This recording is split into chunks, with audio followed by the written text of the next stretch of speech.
My name is Viju. I'm a general internist. I'm doing both inpatient and outpatient, and I'm also the internal medicine clerkship director. So in terms of using this study, the question really becomes whether we should be screening for vitamin D deficiency and then supplementing levels if they're deficient.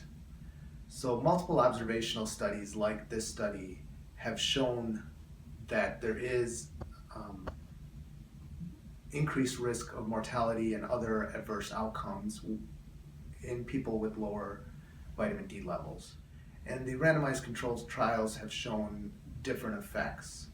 So when there's different results seen in randomized controlled trials, a systematic review is done.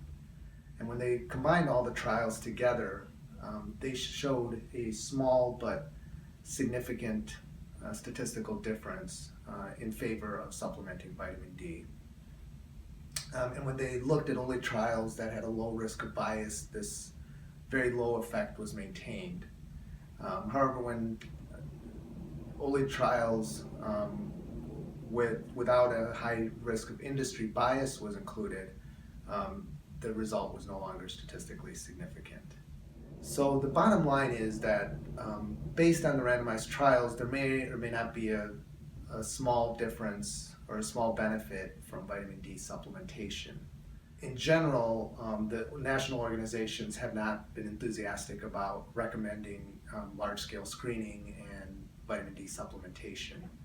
However, in practice, it is being done fairly widely, and up to date, one of the resources that clinicians use frequently does recommend screening in people with risk factors for vitamin D deficiency, which include low sun exposure, being African American, and being elderly.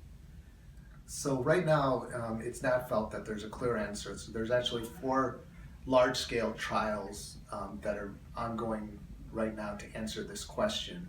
One of the trials, the VITAL trial, which is the one being done in the US, asks people to check vitamin D levels, but it's not required. Right now, if a patient comes in and asks for a vitamin D level, I generally tell them that there's not really evidence that checking a level and supplementing it is useful. If somebody has already had vitamin D levels checked and they are very low, then I will supplement with vitamin D.